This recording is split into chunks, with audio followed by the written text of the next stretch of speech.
There comes a point in every life when you realize that staying silent isn't just an option anymore. For Caleb, it was a single moment, a choice between safety and truth. A choice that would cost him everything or set him free. This is his story, the story of a man who decided to fight not just for himself, but for everyone who's ever been forced to stay quiet. In a world where the truth is dangerous, Caleb will discover just how much it takes to stand up. Before we dive into today's story, let us know in the comments where in the world are you watching this video from. We'd love to hear from you. There's something about the night in this city, it's not peaceful. No, it's like the world holds its breath, waiting. The kind of waiting that doesn't feel like hope, but like a trap.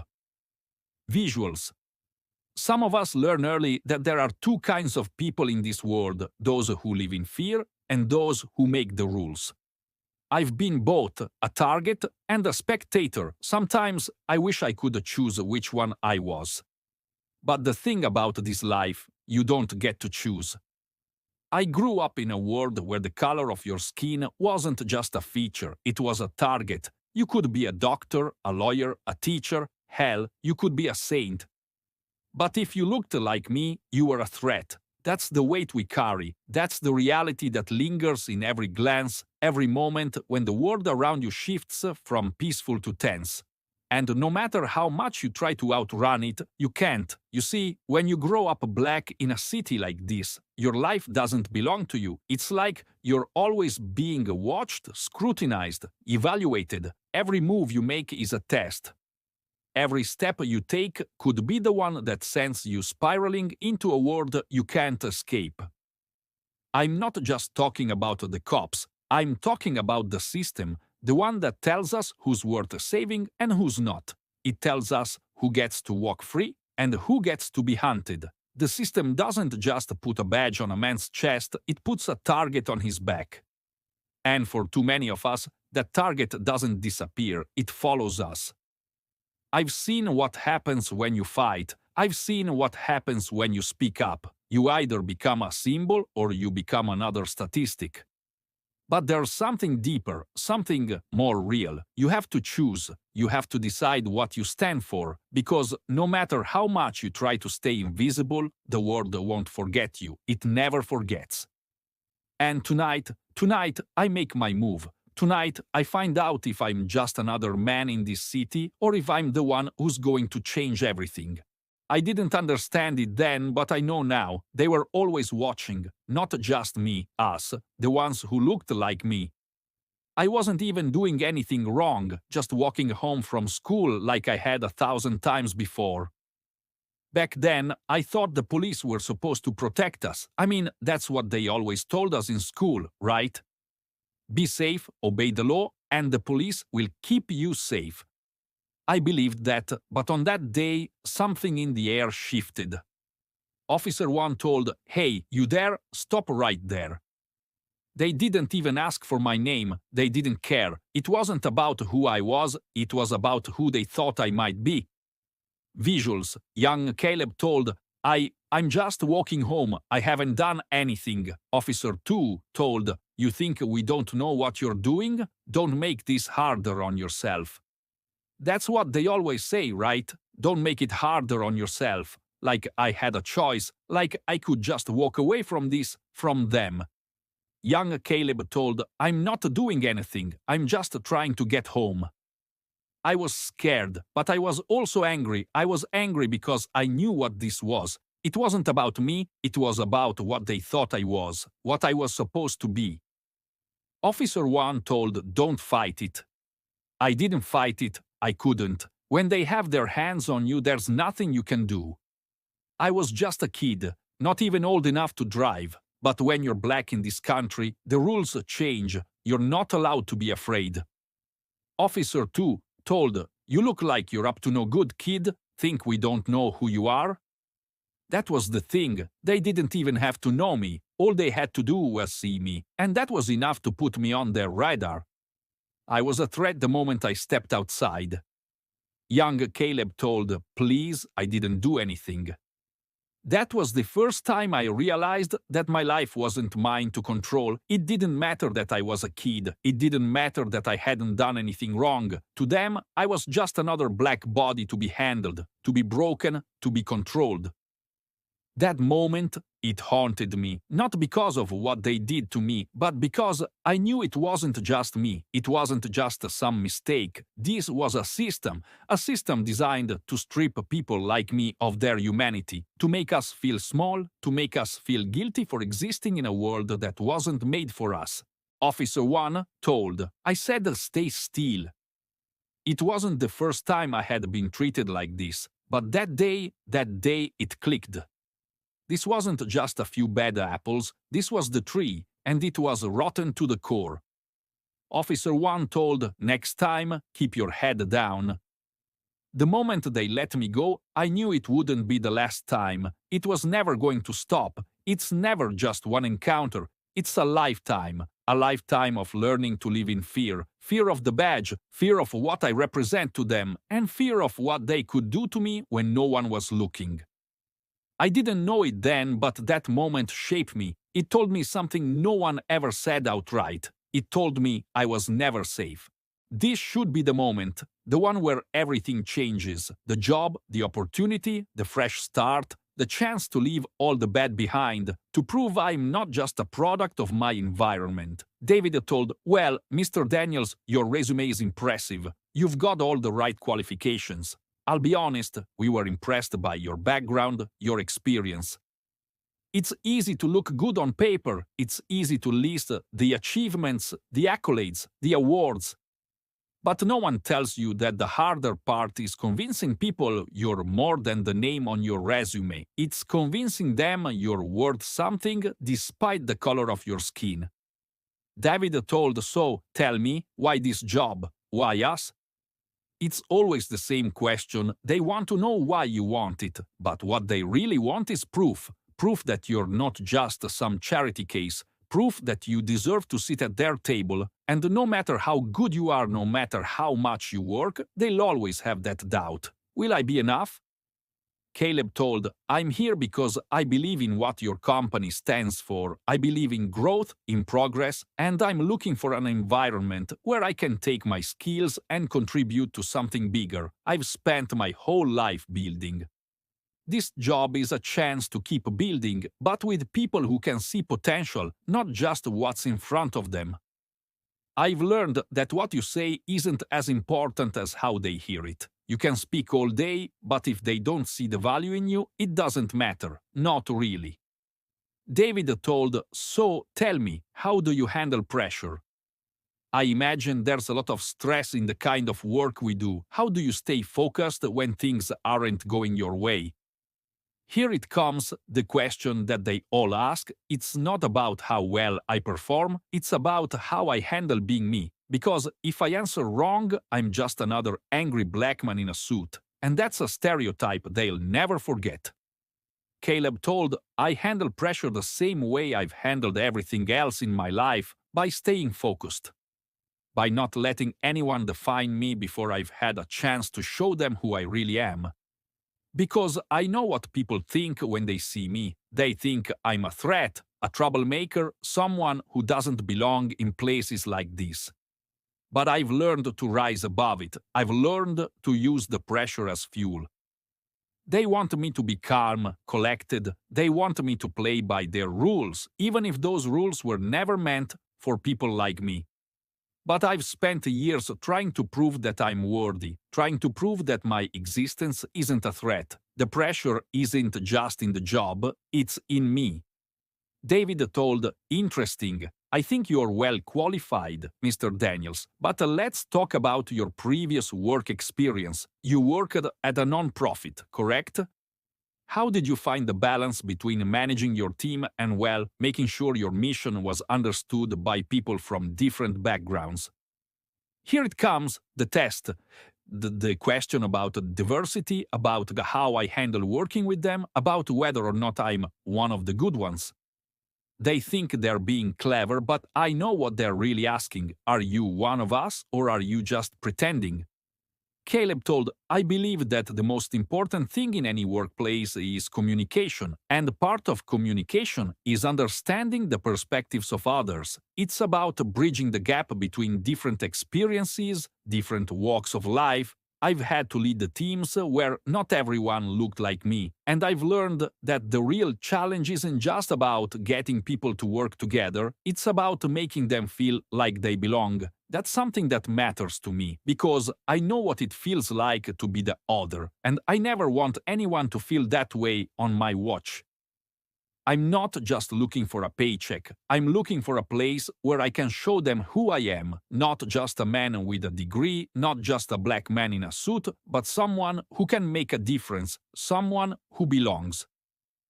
David told, well, Mr. Daniels, I think we've covered everything for today. We'll be in touch soon. Thank you for your time. I've done everything I could. Now, it's up to them. But the question always remains, will they ever see me as I am, or will I just be the version of me they've already decided I am? David told, we'll be in touch soon, Mr. Daniels. Yeah, soon, but I know the truth. Sometimes soon never comes. He's thinking about the interview, replaying his answers in his head, but there's no relief in his thoughts, only questions that linger. Did he say enough? Did he say the right things? Was his frustration hidden well enough? He's used to walking through the world in a state of constant self-editing, but tonight the pressure feels especially heavy. I walked away from the interview feeling, okay, but okay isn't enough. It's never enough. You always have to give them more, show them more, prove that you're something they can trust. And I tried. I tried to convince them that I belong in places like that I belong in spaces where I can make a difference.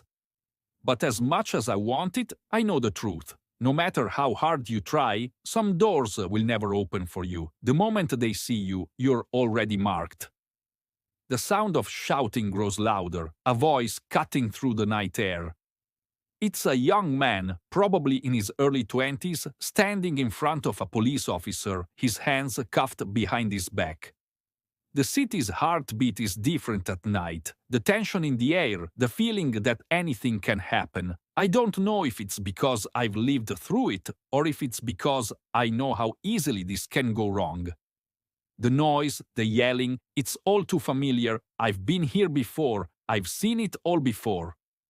Officer 1 told, just calm down, all right?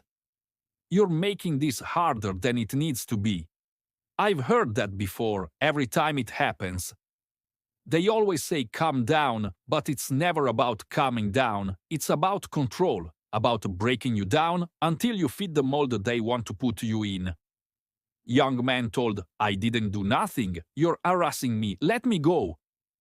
Every single time I see this, it feels like it's me. I was that kid once, that kid who couldn't understand why the world just saw him as a problem. No matter how hard I tried to blend in, I was always too black for the world around me, and it never stops. This moment will never stop for any of us. I've been there before, facing down officers with their hands on their weapons, their eyes sizing you up like they're waiting for you to make a move. And you know that the moment you do something wrong, it's over. That's why you stand still. That's why you try to be invisible, even when it feels like you're suffocating. Officer 2 told, I said stop moving. This could go so wrong, just one wrong move and everything changes. They always have the power, and in moments like this, you realize that all you can do is watch. As he continues to watch, something in the young man's eyes shifts. There's fear, yes, but there's something else, something stubborn, unyielding, and suddenly the situation seems to change. The kid's shoulders drop and his voice softens, not out of fear, but out of defiance. Young man told, you're wrong, I didn't do anything, but you'll see that one day. That's the thing, we never forget. No matter how much time passes, no matter how many times they put us down, we never forget what they did to us. And we always come back stronger. I've seen this all before, I've lived it, but I can't look away, not now, not ever, because every time I turn my back, it's like I'm forgetting, and I can't forget, not when I know what happens to people who do. I should keep walking, I should just ignore it, let it go, but I can't. Not tonight, not when I've seen that kid's face, the same look I had when I was his age. Fear mixed with defiance, it's like a damn curse, and the worst part, it's not even about justice anymore, it's about survival. Officer told, "You got a problem, man." Here it is, that familiar tone, the one that always sounds like a threat, no matter how polite they try to make it sound. I'm not supposed to question them, I'm supposed to keep my head down, stay out of the way, but what if staying out of the way only makes it worse? Caleb told, "No, I don't have a problem, but I do have a question. What the hell just happened back there?" Officer told, "What do you mean? Everything was under control." Under control, that's what they always say, like somehow they think they have the right to decide who deserves to be treated like a human and who doesn't. They're all the same. No matter how well they hide behind their badges, they're still just people with power, and they love to remind you of it. Caleb told, "Under control? You were slamming that kid's face into the car like he was some kind of animal. That's not control, that's abuse. I can't hold it in anymore. I know what I'm doing. I'm pushing. I'm challenging them. And I'm not stupid. I know what happens when you challenge the wrong person in this city. But I've had enough. Too many times I've stood by. Too many times I've let things slide. Not anymore." Officer told, "You don't know what you're talking about. You weren't there. You don't see the things we have to deal with every day. You don't know the danger we face." Danger? Yeah, I know, I've seen it. Every time you guys show up, there's always danger, isn't there? But the real danger isn't the kid on the corner. The real danger is the system that's been rigged against people who look like me. Officer told, "You need to walk away now, before things get ugly." Ugly. He wants me to walk away, to back down. They all want that. They want silence, they want compliance. But I've been silent too long, I've been quiet too long, and if I walk away now, well, then nothing changes. Caleb told, "No, I'm not walking away, not until you answer me. Why was that kid treated like that? What did he do that was worth you throwing him against the car?" I don't know if I've ever felt this angry, this raw, but it's not just about the kid anymore. It's about me too. It's about every time I've been pulled over, every time I've been searched, every time I've been made to feel like I'm the problem just for existing in a world that wasn't made for me. Officer told, "You really want to make this a bigger issue, huh? You think you know how things work here."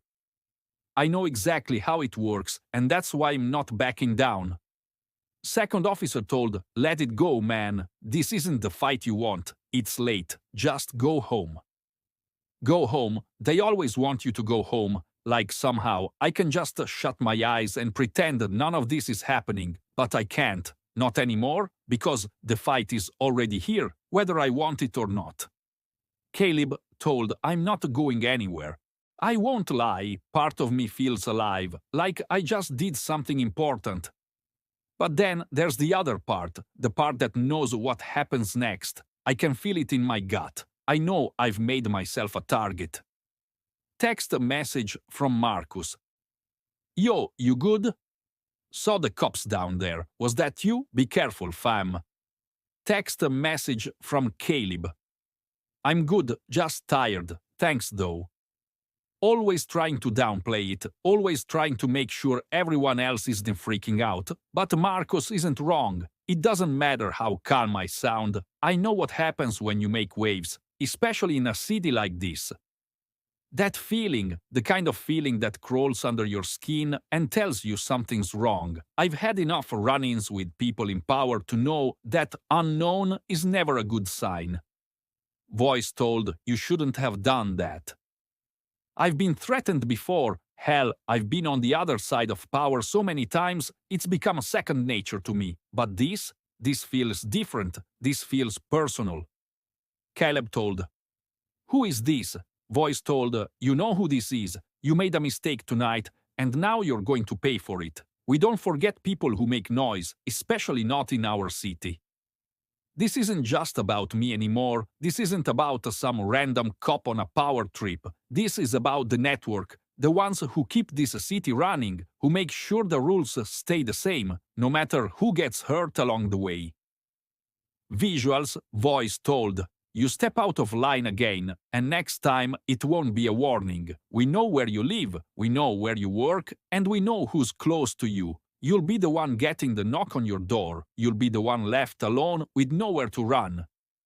They know where I live. They know where I work. They know who I care about. This is real. This isn't just a phone call. It's a promise. And I know better than anyone that promises like this don't get broken. Caleb told, "What do you want from me?"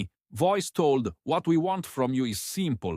Keep your head down, stay quiet, stop questioning things that don't concern you, or next time you won't be so lucky." I've heard this before. Stay quiet, keep your head down. That's what they always say. That's the game they want you to play, but I'm done playing games. Caleb told, "You think I'm afraid of you? You think I'm going to let you intimidate me into silence? You don't know me." Voice told, "You learn, Caleb. Everyone learns. We all do. But you're going to learn the hard way." The hard way, they think I'm scared of that, but they don't get it. I've been living in the hard way my whole life. They want to break me. They want to make me feel like I don't have a choice, but I'm not backing down. Not now, not ever. If they think they can scare me into submission, they've got another thing coming. You'll learn the hard way.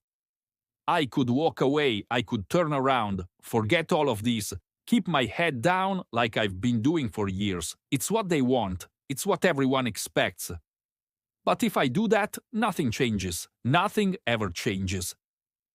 I've been running my whole life, running from the truth, running from what I know I have to do. Every time I've turned a blind eye, every time I've stayed silent, it's been another step toward this moment. Text message from Marcus. "Yo, I know you're thinking about it, but you don't need to fight this alone. We got your back. Stay safe, Caleb." Marcus, he means well, but he doesn't get it. It's not about staying safe anymore. It's about what happens if I don't do something. They want me to be scared. They want me to hide in the shadows. But it's not just about me anymore. It's about everyone who's had enough. About everyone who's ever been pushed down and told to stay quiet. How long are we supposed to let them keep winning? I don't want to be a hero. I don't want to put myself out there like that. But the truth is, I've been in this fight for so long, I don't even know how to walk away anymore. The phone rings again. Caleb jumps, the sound like a gunshot in the stillness of the apartment. He glances at the caller ID. This time, it's not unknown. It's the same officer from earlier, the one who had been so angry, so quick to dismiss him.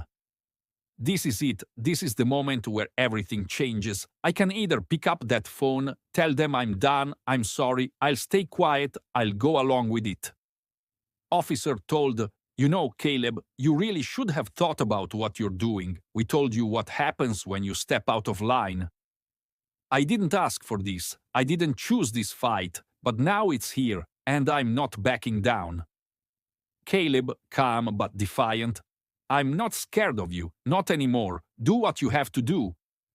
Officer told, "You'll regret this." Maybe I will, maybe I'll regret it every day, but I won't live my life in fear. I want to live a life that's built on lies and silence, not anymore. This isn't just about me anymore, it's about all of us. I can't change the system by staying silent, so I'm not backing down. This fight, it's just beginning. What would you do if you were in Caleb's shoes? Would you stay silent or risk everything for the truth? Let us know in the comments below. If you're feeling the weight of Caleb's decision, make sure to hit that like button and subscribe to the channel for more powerful stories. Your support means everything, and we're just getting started.